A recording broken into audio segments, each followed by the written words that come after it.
श्री कुंज बिहारी श्री हरिदास विठल विपुल बिहारिंदास।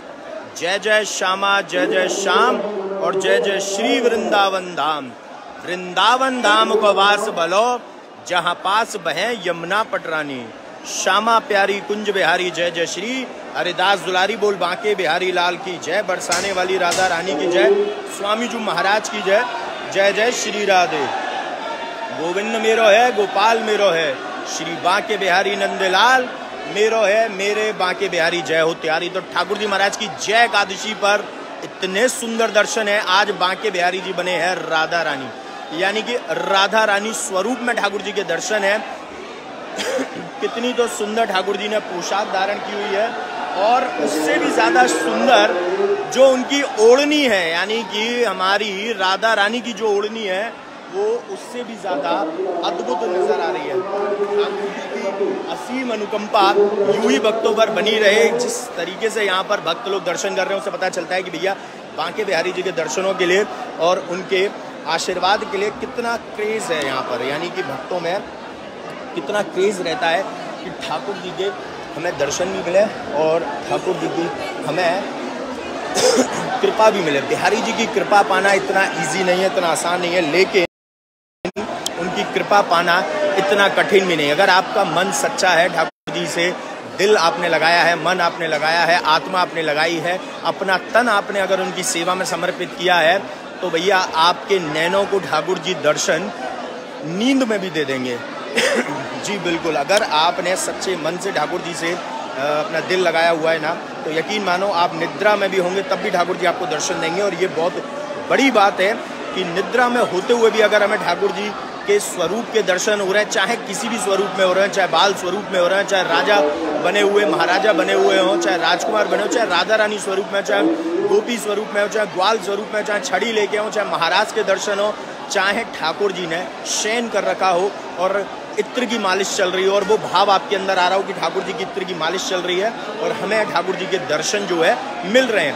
तो ये जितने भी स्वरूप के दर्शन है ना, बहुत लोगों के सवाल भी होते हैं, इसलिए आज हम जवाब भी दे रहे हैं कि जितने भी इन स्वरूप में आपको ठाकुर जी के दर्शन हो रहे हैं ना, तो ये मानो आपके ऊपर बहुत बड़ी कृपा है। कुछ लोग मेरे से कहते हैं कि कहीं कुछ गलत तो नहीं। अरे भाई, बिहारी जी के दर्शन अगर किसी भी स्वरूप में हो रहे हैं ना, तो मान लो कि आपके ऊपर कृपा है। अगर ठाकुर जी महाराज आपसे गुस्सा हैं, यानी कि अगर दर्शन आपको गुस्से में दे रहे हैं, तब भी आप पर कृपा है कि आपको वो दर्शन तो दे रहे हैं एटलीस्ट, यानी कि बिहारी जी की इतनी कृपा है कि आपको वो दर्शन दे रहे हैं। ये बहुत बड़ी बात है, चाहे वो गुस्से में ही क्यों ना देख रहे हैं।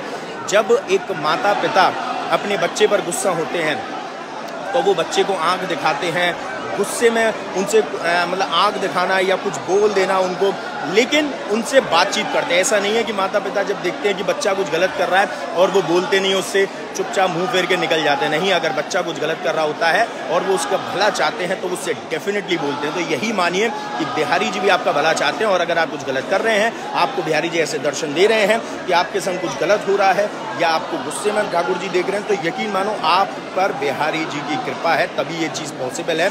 यानी कि आपको अगर बिहारी जी गुस्से में अगर देख रहे हैं ना, तो आपको सिर्फ और सिर्फ ठाकुर जी को पहले तो नमन करना है, प्रणाम करना है, उनको धन्यवाद देना है, बोलना है कि आपने दर्शन तो दिए प्रभु, लेकिन उसके साथ जिस चीज़ के लिए, जिस पर्पस के लिए उन्होंने आपको दर्शन दिए, वो भी आपको सॉल्व करना है। यानी कि आपको बिहारी जी से ऐसी लगन लगानी है कि ठाकुर जी महाराज आपको अगर दर्शन दे रहे हैं ना, तो यकीन मानो अगर गुस्से में दे रहे हैं तो आपको ना उस गुस्से को उनकी हंसी में बदलना है, उनकी मुस्कुराहट में बदलना है। जैसे पान खात मुस्कात मनोहर, जैसे पान का बीड़ा जब ठाकुर जी पा लेते हैं तो मुस्कुराते रहते हैं, ऐसे ही आपको अपनी भक्ति में पान का तो तड़का है ना वो लगाना है। आपको पान का एक खुद ही बन जाना है, चाहे कि ठाकुर जी पान खात मुस्कात मनोहर, ठाकुर जी आपके भाव को, आपका जो भाव है, जो आपका भाव है वो क्या बनना चाहिए, वो आपका बनना चाहिए पान। यानी कि जब आपका भाव ठाकुर जी उसको रस लें, उस पान का रस लें, तो मुस्कुराते रहें, तो आपके भाव को जब ठाकुर जी ग्रहण करें तो भैया लीला अपरंपार है। ठाकुर जी के दर्शन मिलना स्वप्न में बहुत बड़ी बात है, बहुत बड़ा इंडिकेशन है, बहुत बड़ी कृपा है, बहुत बड़ा आशीर्वाद है।